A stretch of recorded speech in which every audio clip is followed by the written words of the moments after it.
A gilded cage, a bloody throne, whispers in corridors, you're on your own. In many ways, Princess Diana and Meghan, the Duchess of Sussex, invite comparison. Both women married into the royal family as bright, glamorous outsiders. Diana, a beautiful aristocratic teenager deemed a perfect future queen consort. Meghan, a biracial, successful American actress, seen as a breath of fresh air in the House of Windsor. Both initially enjoyed glowing press coverage and widespread public adoration, and both, after a few short years, saw that adoration curdle into vicious media attacks, personal anguish, and estrangement from the royal family. The parallels are striking, even as the two stories unfolded in different decades. Why were Diana and Meghan ultimately cast out or sacrificed by the firm? The specifics differ, but a core truth emerges from both tales. When these women's presence or autonomy threatened the hierarchy or image of the monarchy, the institution chose self-preservation over support. In doing so, it not only failed these individuals, it actively contributed to their unraveling.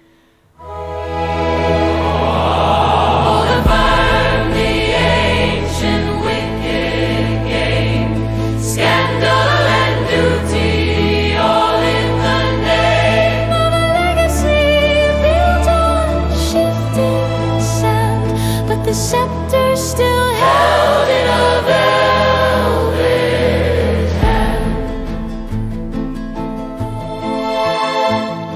The press spins its web of golden lies, a narrative sold to mesmerize, while the truth behind the curtain quietly died. Princess Diana.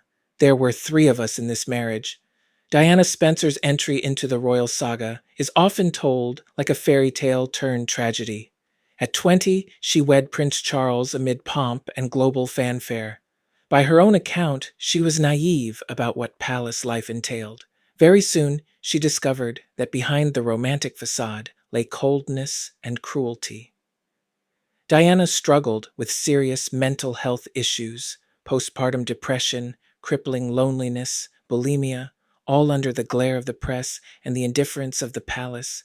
Maybe I was the first person ever to be in this family who ever had a depression or was ever openly tearful, she reflected in a 1995 BBC interview.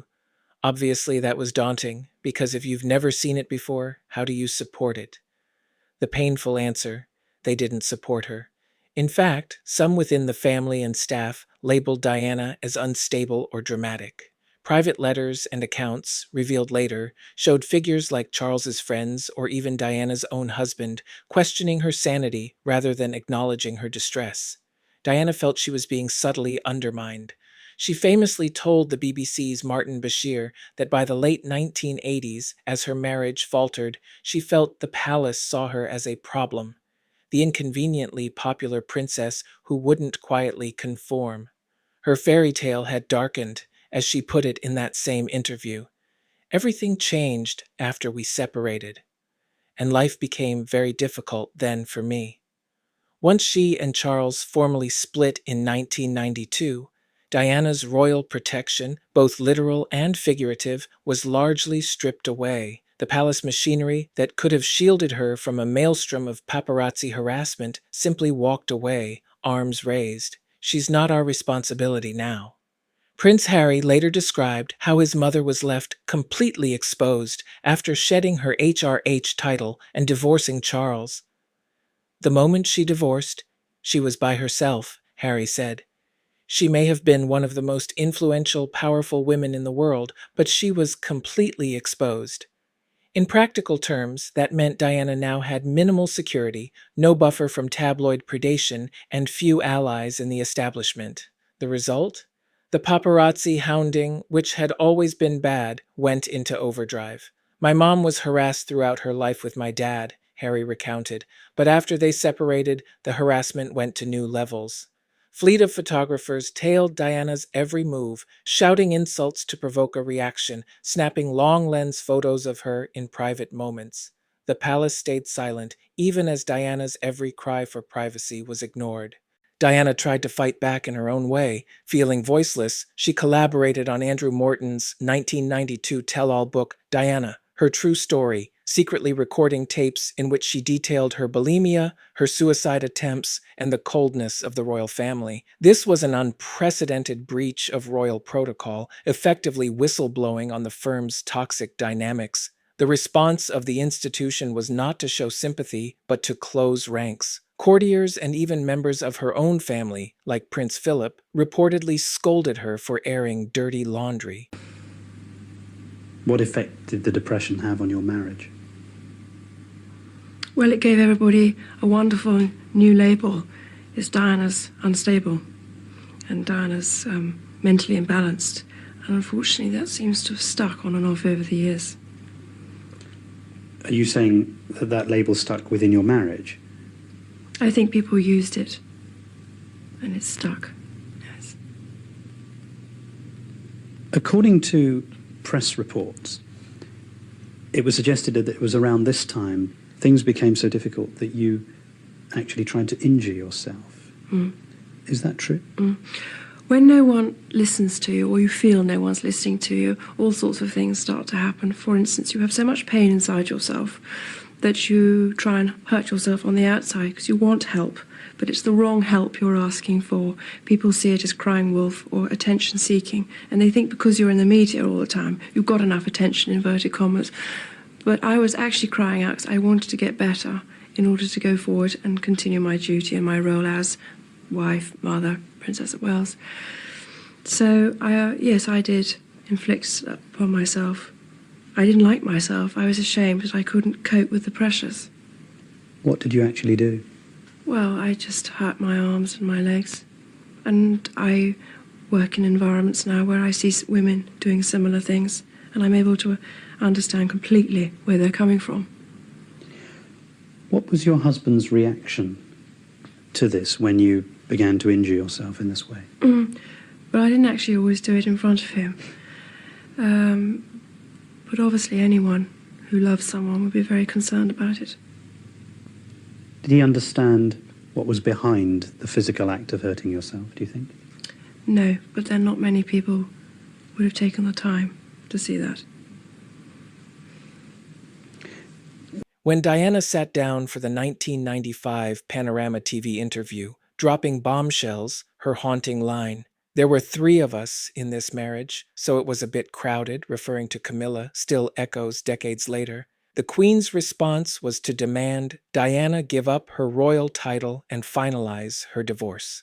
In other words, the punishment for telling her truth was banishment. Stripped of her Royal Highness status, Diana became simply Diana, Princess of Wales, an ex-royal, a loose cannon in the eyes of the palace.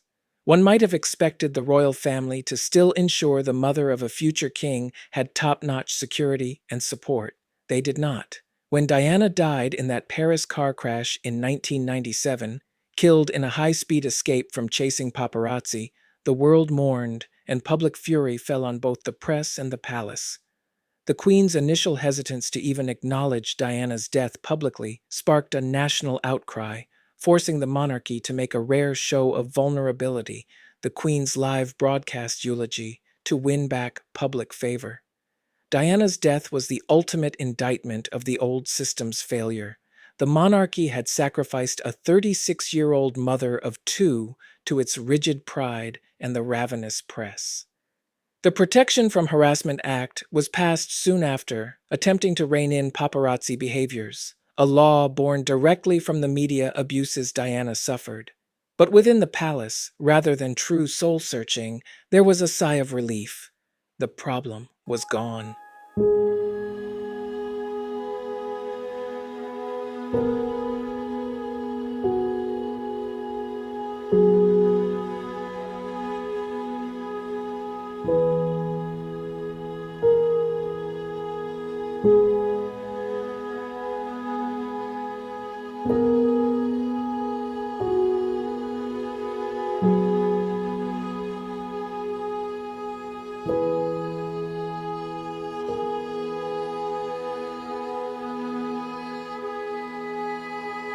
Now, fast forward 2 decades to Meghan Markle's, now Sussex's, arrival. When Meghan married Prince Harry in 2018, the royal family seemed to have learned nothing and everything all at once.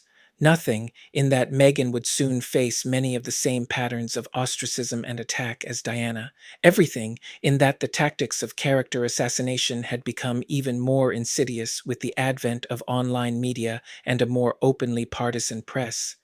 Initially, Meghan was welcomed as a modernizing force, a biracial, American, self-made woman marrying into a stuffy institution. The public excitement was huge. The wedding felt like a cultural moment. But almost immediately, familiar fault lines emerged within the firm. There were whispers that Meghan was too independent, too outspoken, too different. She was a 36-year-old divorcee, ironically the very type of match that Princess Margaret was once forbidden from pursuing, how times have changed, and a successful professional with her own opinions. It didn't take long for the tabloids and those leaking to them to start turning on Meghan. Small incidents were distorted into scathing narratives.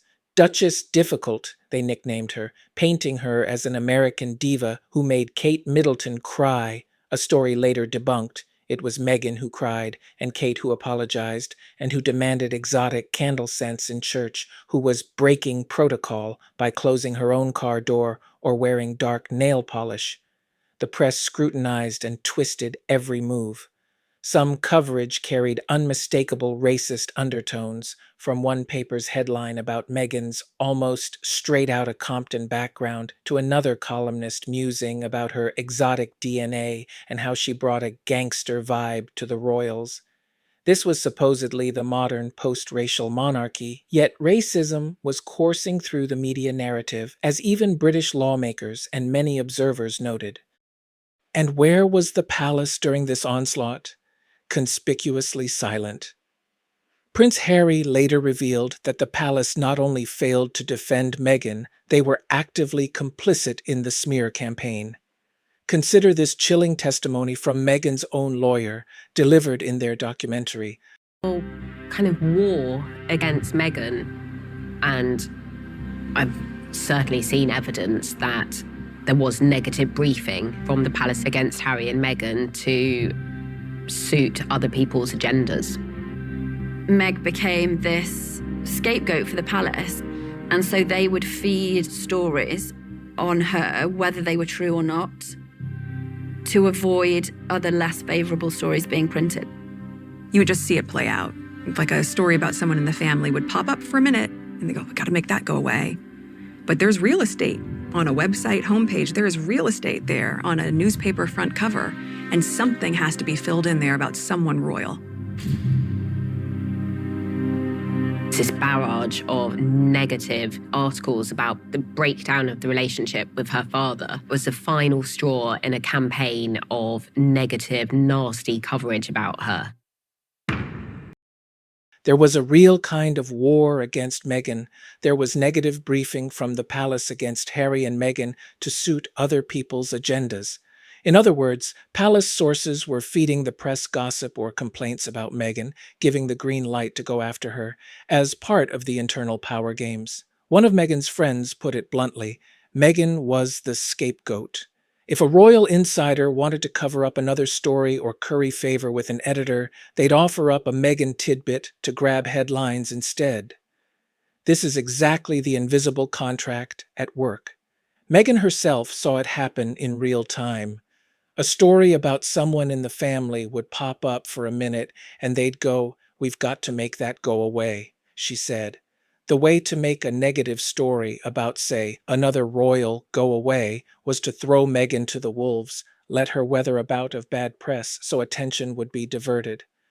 No royal defended her publicly through all this.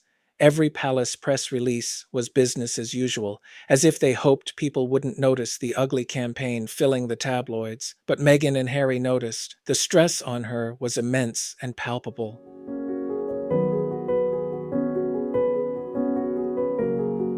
The time has arrived for us to say thank you. Thank you to our benefactors who have donated to the channel. Thank you to Fleur de Yucca. Thank you to Hen Pal. Thank you to Connie Palmer. Every contribution, every donation is welcome. So thank you very much for what you do for this channel, and thank you for donating also to the channel.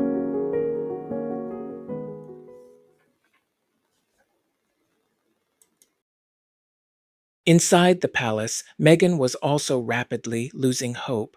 By early 2019, pregnant with her first child, she was in a mental health crisis. In a now infamous revelation during the Oprah Winfrey interview, Meghan described how she didn't want to be alive anymore due to the constant attacks and isolation. Alarmed at her own dark thoughts, she bravely sought help from the firm itself, asking a senior royal and the HR department if she could get therapy or check into a clinic. The answer? Number. She was told it wouldn't be good for the institution if she sought psychiatric help. One can scarcely imagine a more glaring example of the monarchy's image-first mentality. Meghan recalled that chilling conversation.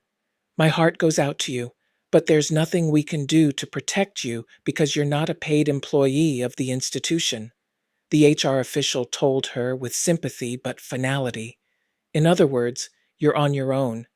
This is horrifying on a human level. A young woman, suicidal, being effectively told to just endure it, but it's also entirely consistent with the firm's treatment of Diana years before.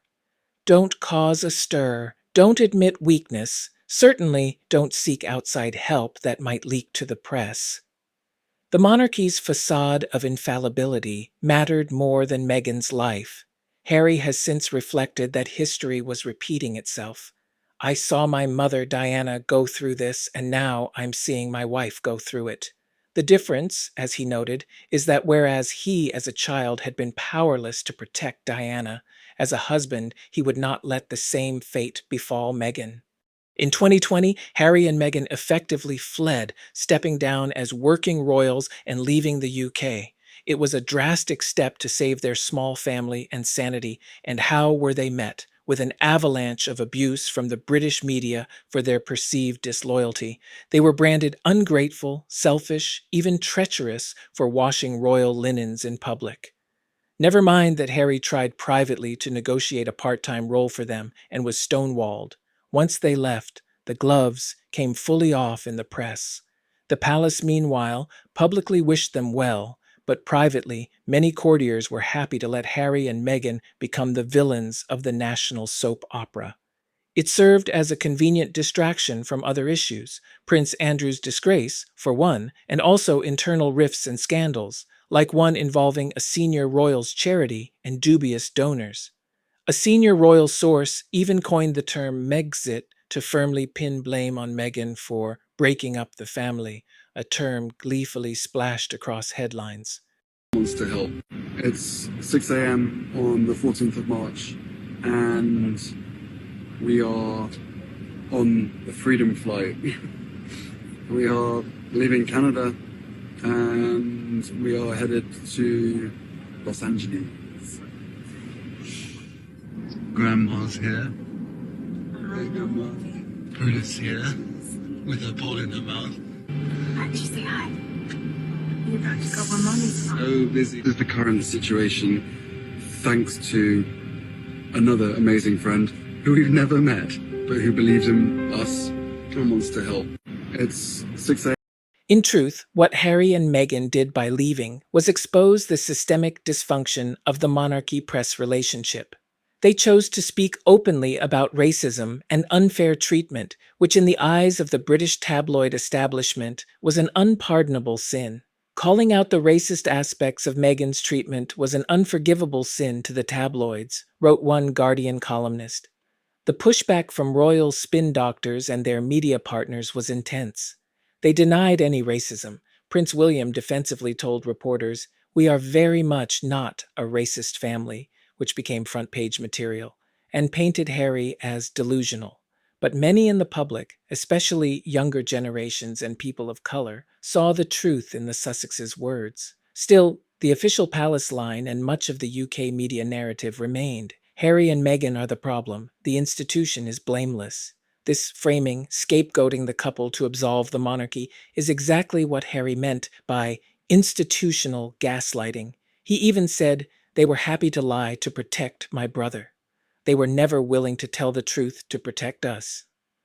That one line lays it bare, the different standards for who gets protection, William, the heir, and who does not, Harry and Meghan, now effectively expendable. Meghan herself, like Diana, ended up outside the royal fold, back in her native California, finding freedom, but also carrying the scars of that character assassination campaign. In her final weeks in the UK, before they stepped down, there was a telling moment. Kensington Palace, representing William and Kate, vigorously complained about a trivial false story about Kate's use of hair extensions and got it retracted, all while palace spokespeople pointedly refused to correct outrageous false stories about Meghan, such as the false Meghan made Kate cry tale. The message was clear. Some royals merit protection against tabloid lies, and others do not. In Meghan and Diana's experiences, separated by a generation, we see the same rotten pattern.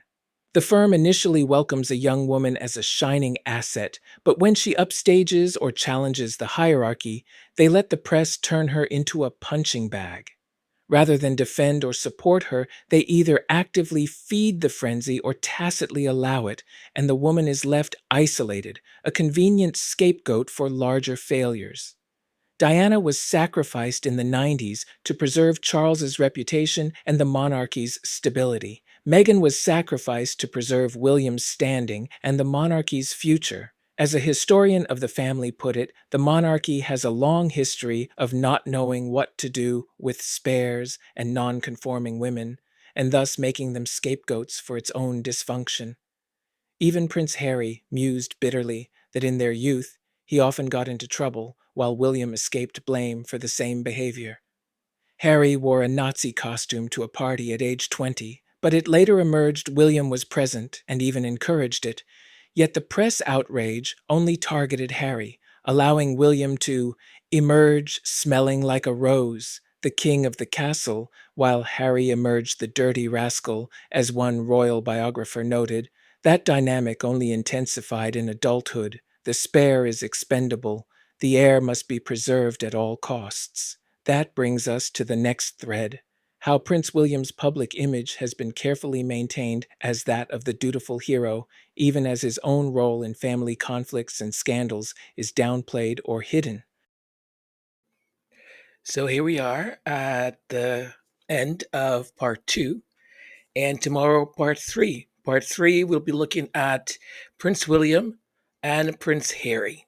So if you haven't noticed yet, what I'm doing is I am doing a sort of meticulous pairing to sort of show how the institution, the firm, treats people and who it considers important and who it doesn't. So our first chapter was sort of looking at institution briefly, then bring in Andrew and what is happening there, Prince Andrew, and then looking at the parallel experience of Princess Diana and Meghan, the Duchess of Sussex, and now we'll be looking at the heir and the spare, and there's going to be a fourth also, okay? And then I'm bringing it all together to sort of prove my point, my thesis in this, okay? So hope you enjoyed it. You might be getting an extra little something later today because I just discovered, just on my feed, that Prince Harry actually did an interview. Sort of like went on the podcast of Hassan, and Hassan is very funny. I didn't even know that the two of them actually talked about maybe doing a podcast a few years ago. So I'll just show you this intro clip, and I'll be watching the rest of it, and then likely I will maybe do something and give you folks an update. Okay.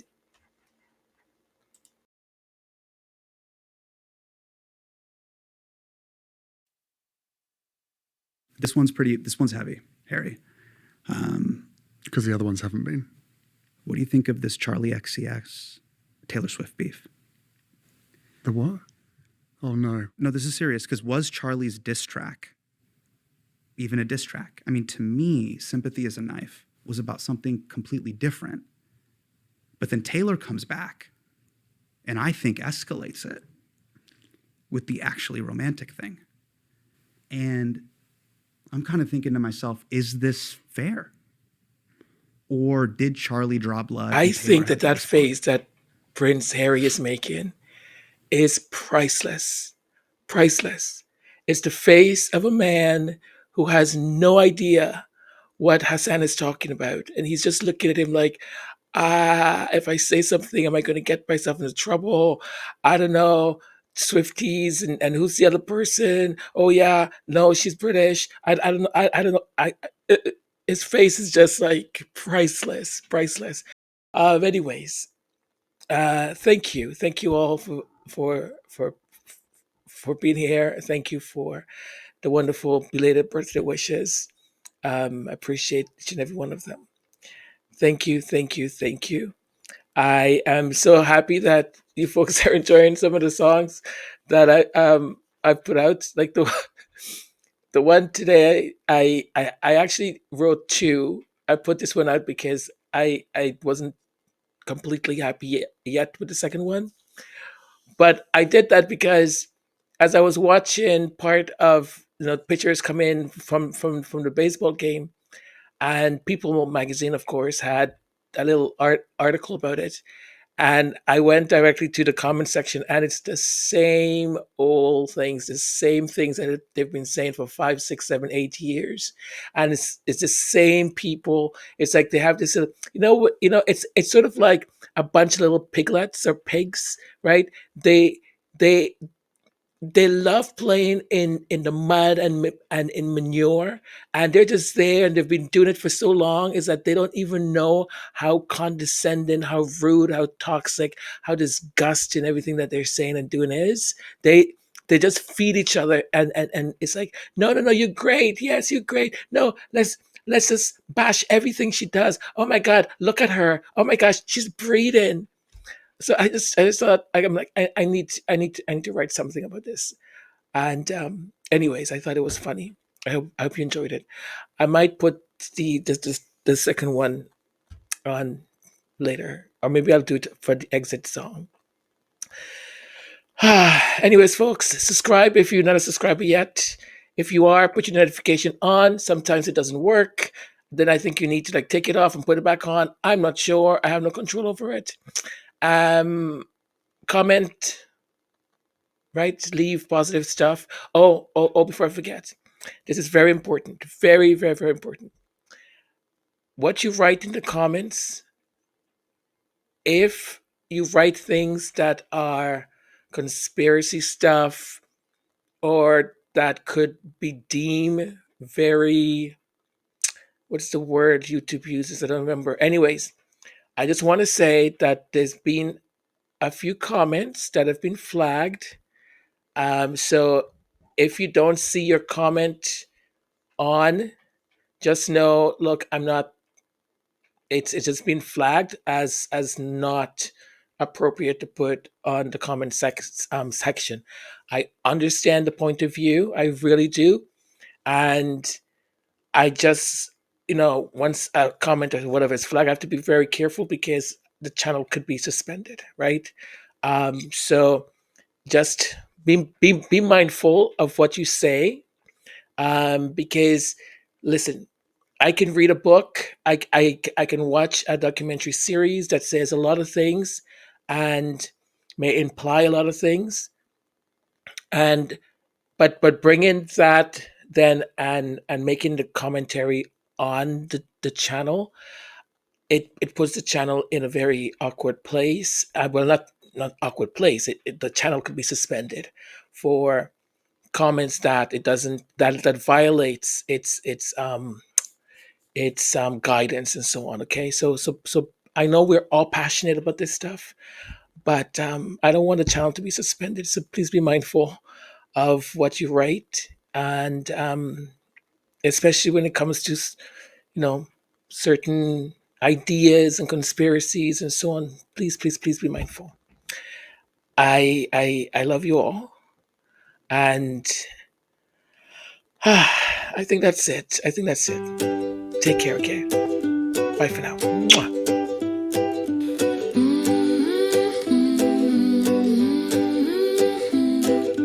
Lineage world needs lovies typing in the dark. Why are they at the game? Their marriage is a spark. It's gonna fizzle out by spring. I read it on a thread. While loving mom 8909 is boiling wine, she said. Her cider's just a cash grab, her candle's overpriced. I'd never buy that junk, but I've clicked on it twice.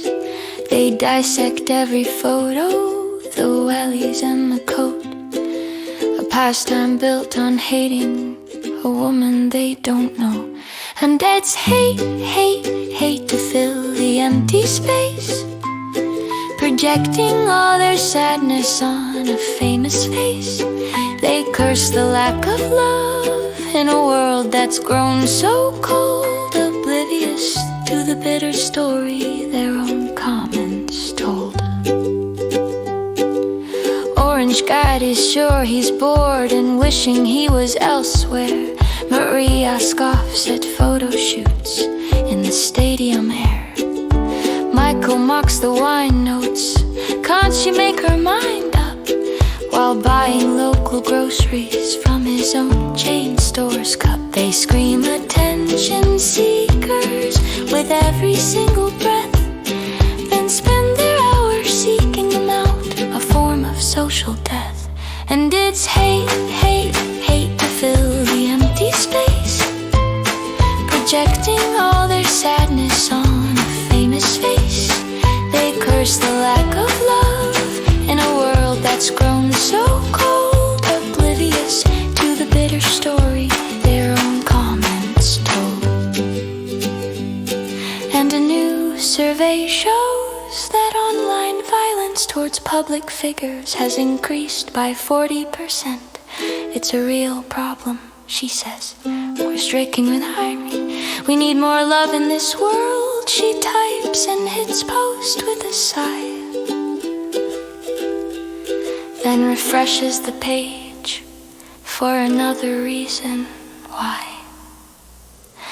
And it's hate, hate, hate to fill the empty space, projecting all their sadness on a famous face. They curse the lack of love in a world they're making cold, oblivious, oblivious told every story.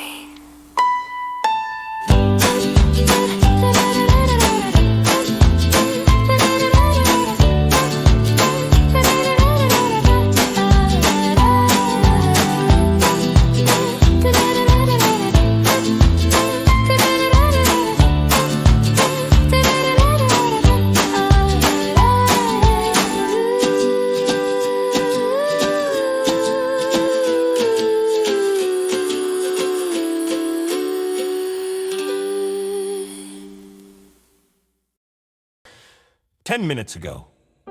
Oh, look, another photo. Let's tell the world how mad I am. Mary loves the world, is typing fast. Says I can't believe they showed up at last. Thought they were divorced, that's what I read. Now she's on her 5th post before going to bed. Then here comes Truth Seeker 88, screaming, that candle cost too much, outrage. Said she'd never buy it, not even if it's free, but she's bookmarked the page just to see. Welcome to the comment section.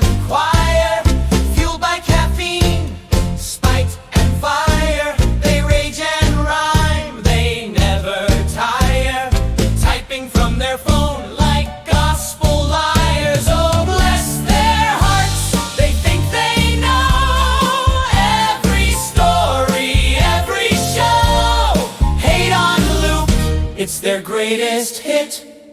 Click refresh. Someone named Real Queen NT73 says she's copying the English gentry. Field coat, candle, pumpkin patch. Girl, please stop trying to match. NT41 chimes in real quick. 64 for wax. That's sick. Buttercart's got 3 from another brand. Just can't admit she's a closet fan. Welcome to the comment section choir. Every word a tiny wire, buzzing through their screens with ire, building bonfires out of inspire. Oh, bless their hearts, they think they know every story, every show. Hate on loop, it's their greatest hit. Click refresh. Keyboard warriors of the night.